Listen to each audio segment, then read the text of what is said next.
Ay, nakatapos na naman ng trabaho ngayong araw. Di ba? Anong oras na? 6:15. Lumalabas ako alas 5.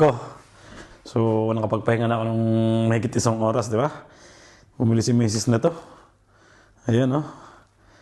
Cabulo, broccoli, ang tawag dyan sa Italian. Pero sa ano to, cavolfiore yata ang tawag dito sa English. So, ayan, nag-umpisa na silang mag-diet. Si Mrs. saka yung anak namin panganay, nag-uumpisa na. Kaya ito lang yung kakainin nila. Tapos, yung chicken fillet yata. So, ako naman, kanin yata ang kakainin ko. Kasi alam niyo naman na nagtatrabaho ako dito ng medyo heavy. Parang palagi ko, kailangan ko yung kanin para, siyempre, mas malakas yung pwersa, di ba? Pero hindi ko rin alam. Siguro sa mga susunod, ano na ako, mabadiet na rin ako. Konti na lang yun din kakainin ko. Kasi hindi naman talaga ako nananaba. Palaging ito lang din yung aking katawan. Hindi katulad ni Mrs. tsaka nung panganay namin. Tumataba talaga. So, tsaka may natitira pang mga ulam. Bala ko rin ubusin. Kami dalawa lang ni Basti yung hindi magda-diet. Kami dalawa nung bunso namin. So, may magandang balita naman si Kuya. Dumating na yung aming mga pinagbilhan ng mga ukay. Di ba? Si Basti laking kinita eh. Galing siya sa ng basketball sa practice. Magkano kinita mo? 50 euro. 50 euro yung kinita ni Basti. 20. Kasi yung nabenta niya, dalawang hoodie na. No, un pantalon niya. Isang pantalon. Tsaka isang hoodie. Long sleeve. Long sleeve? Si. Magkano mo nabenta long sleeve? 25. No, 20. Ang pantalon, 30? Si. Mahal na benta.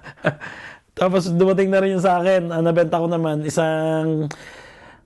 nalimutan ko na yung tatak. Isang pantalon, di ko alam, nalimutan ko na yung tatak eh. Tapos, Sinyum.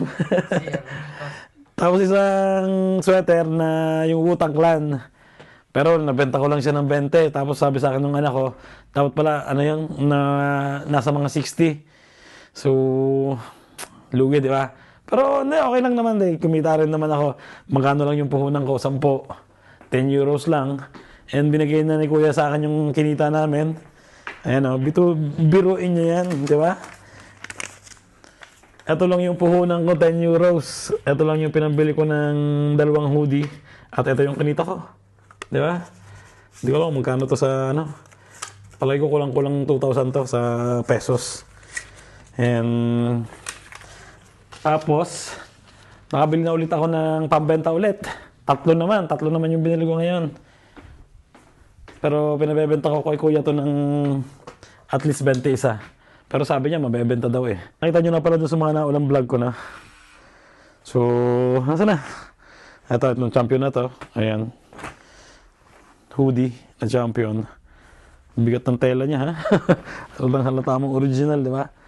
And nasa na isa pa? Ito. Maraming design na hoodie rin. Tingnan niyo, tambak na yung aming pang-ukay. Di ba? Kasi si Kuya, alam niyo naman, busy ngayon. So, hindi niya pa napoposto sa online. So, wala pa kami nabebenta ngayon. And maganda naman dun. Siyempre, meron na tayong reserba na pambenta talaga. Di ba? Dito na si Mrs. Hey!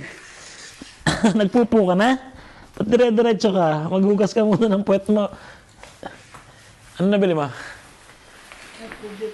Hindi mo hinintay. Sabi ko, sabay tayo eh. Hindi ko naman naintindihan. Okay ka muna sa vlog ko. Hi, vlog. Ayan, bumili na si Mrs. ng chicken fillet. Di ba? Ayan yung kakainin nila. Ilan ang kakainin mo? Isa lang? Okay na sa inyo, isa lang ganon? Che? Siguro. Dalawa pala, dahil gawa ni Basti. Kain din siya. Ano daw siya? Nasaan na yung kinita ko? Wala na, hindi ko lang kung nailagay. Dito, dito pala sa bulsa ko. Ayan, di ba? Si Basti malaking kinita. Magkano yung mo? Bili mo doon 5 euro isa. Quale? Dun sa binenta mo. Pantalon tsaka... Pantaloni 10 10 euros pala yung pantalon. e quello long sleeve 5. Tapos No, yung long sleeve ay 3. Sì. 30 ang puhunan niya.